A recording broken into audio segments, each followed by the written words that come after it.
എത്രത്തോളം അവർ ഭയങ്കര സ്ട്രിക്റ്റ് ആയിട്ടാണ് ജഡ്ജ്മെന്റ് നടത്തുന്നത്.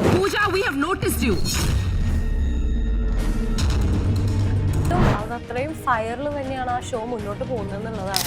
ബിഗ് ബോസ് അഗ്നി പരീക്ഷ സ്റ്റാർട്ട് ചെയ്തിരിക്കുകയാണ്. അങ്ങോട്ടും ഇങ്ങോട്ടും അവര് തമ്മിൽ തന്നെ ഒരു കോമ്പറ്റീഷൻ ഉള്ള പോലെയാണ്. ഇത് അഗ്നി പരീക്ഷ തന്നെ ആയിരിക്കും. വരുന്ന 40 പേർക്ക് മാത്രമല്ല, ഓഫ്കോഴ്സ് റിയാസ് സലീമും അഖിൽ മാരാറും കുറച്ചൊരു ടഫ് ലുക്കിലാണ് ഇരിക്കുന്നത്. ഫസ്റ്റ് എപ്പിസോഡിൽ ഉണ്ടായിരുന്ന ഒരു അഖിൽ മാരാറല്ല സെക്കൻഡ് എപ്പിസോഡിലും തേർഡ് എപ്പിസോഡിലും. എന്തുകൊണ്ടാണ് രഞ്ജിനി ഹരിദാസ് ഇത്തരത്തിലൊരു ജഡ്ജ്മെന്റ് ഇത്ര അഗ്രസീവായിട്ട് ബിഹേവ് ചെയ്യുന്നത്, അല്ലെങ്കിൽ വളരെ റൂഡായിട്ട്?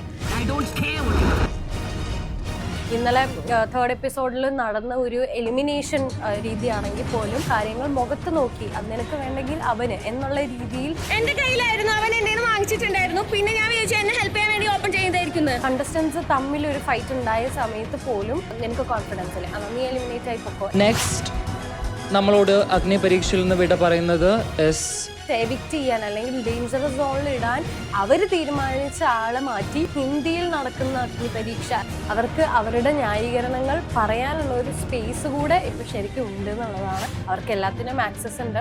ഇപ്പൊ ഏറ്റവും കൂടുതൽ സോഷ്യൽ മീഡിയയിൽ ചർച്ച വന്നിട്ടുള്ള ഒരു കാര്യം, ഇതിലെവിടെയോ ഒരു സ്ക്രിപ്റ്റിന്റെ എലമെന്റ് ഉണ്ട്.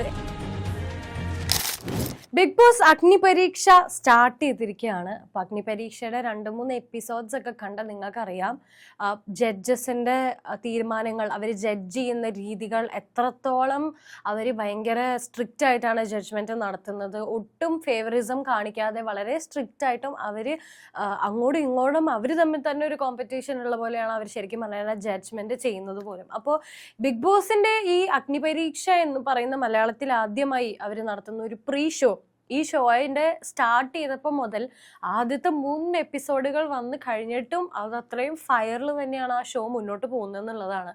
പക്ഷേ ഇതിൽ ഈ 3 ജഡ്ജസും നമ്മൾ പ്രെഡിക്റ്റ് ചെയ്ത 3 ജഡ്ജസ് തന്നെയാണ് അഖിൽ മാരാർ, രഞ്ജിനി ഹരിദാസ്, റിയാസ് സലീം.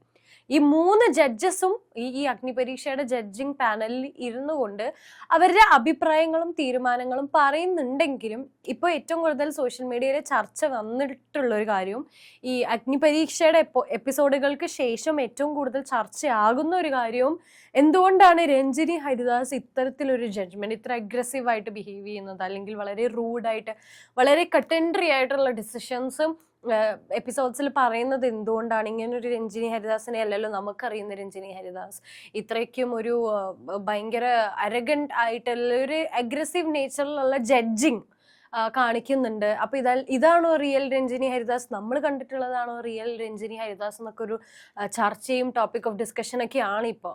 ശരിക്കും പറഞ്ഞു കഴിഞ്ഞാൽ അഗ്നിപരീക്ഷയുടെ ഈ ഓരോ ടാസ്കുകളും കഴിയുമ്പോൾ ജഡ്ജസ് എടുക്കുന്ന തീരുമാനങ്ങൾ അത് കേട്ടാൽ തന്നെ നിങ്ങൾക്ക് മനസ്സിലാവും അവരവരുടെ സ്വന്തം ഇഷ്ടത്തിന് എടുക്കുന്ന തീരുമാനങ്ങളല്ല, മറിച്ച് ഇതിലെവിടെയോ ഒരു സ്ക്രിപ്റ്റിന്റെ എലമെന്റ് ഉണ്ട് എന്നുള്ളത്. കാരണം നമ്മൾ കണ്ട രഞ്ജിനി ഹരിദാസ്, ഇതിനു മുന്നേയുള്ള പല ഷോകളും നമ്മൾ കണ്ട രഞ്ജിനി ഹരിദാസിന്റെ മുഖം ഇങ്ങനെയല്ലായിരുന്നു.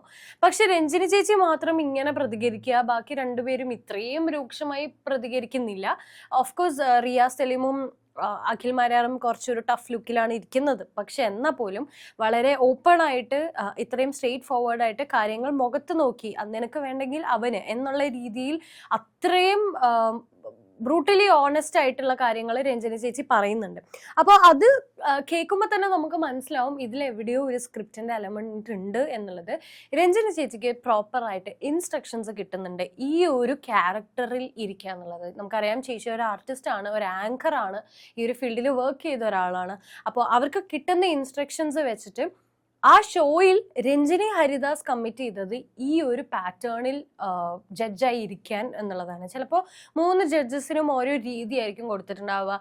നിങ്ങൾ ശ്രദ്ധിച്ചോന്ന് എനിക്കറിയില്ല, ആദ്യത്തെ ഒരു എപ്പിസോഡ് ഒക്കെ കഴിഞ്ഞ് 2-3 എപ്പിസോഡായാലും ഇപ്പോൾ 2-ാമത്തെയും 3-ാമത്തെയും എപ്പിസോഡ്സിലൊക്കെ അഖിൽ മാരാർ ഫസ്റ്റ് എപ്പിസോഡിൽ ഉണ്ടായിരുന്ന ഒരു അഖിൽ മാരാർ അല്ല സെക്കൻഡ് എപ്പിസോഡിലും തേർഡ് എപ്പിസോഡിലും എനിക്ക് പേഴ്സണലി അങ്ങനെ ഫീൽ ചെയ്തിട്ടുണ്ട്. കാരണം അഖിൽ മാരാർ കുറച്ചും കൂടെ സംസാരമൊക്കെ ഒന്ന് കുറച്ച് എല്ലാ സീനുകൾ വരുന്ന സമയത്തും കുറച്ചൊരു സീരിയസ് ആയിട്ടുള്ള രീതിയിലൊക്കെ ഇരിക്കാനും അങ്ങനെയൊക്കെ സ്റ്റാർട്ട് ചെയ്തതായി എനിക്കൊരു ക്വിക്ക് ചേഞ്ച് അഖിൽ മാരാറിൽ ഫീൽ ചെയ്തു.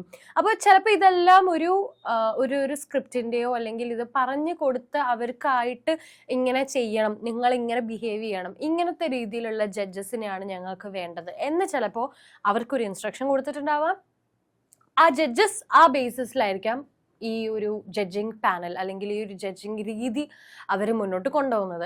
ഇപ്പം നിങ്ങൾക്ക് അറിയായിരിക്കും, തമിഴിലൊക്കെ അഗ്നിപരീക്ഷ എന്നല്ല ഈ പ്രീ ഷോയുടെ പേര്, common man, the common man എന്നുള്ളതാണ് അവിടുത്തെ ഷോയിൻ്റെ പേര് എന്നുള്ളത്. അപ്പം അതിലൊക്കെ നോക്കിയാൽ നിങ്ങൾക്ക് മനസ്സിലാവും അവിടുത്തെ ജഡ്ജസ് വളരെ സ്ട്രിക്റ്റ് ആണ്, അത്രയും എന്താ പറയുക, അത്രയും സ്റ്റേൺ ആയിട്ടാണ് അവരെ കാര്യങ്ങൾ പറയുന്നത്. അപ്പം ചിലപ്പോൾ ആ ഒരു പാറ്റേണിലും ആൾക്കാർ മലയാളം അഗ്നിപരീക്ഷനെ എക്സ്പെക്ട് ചെയ്യാം.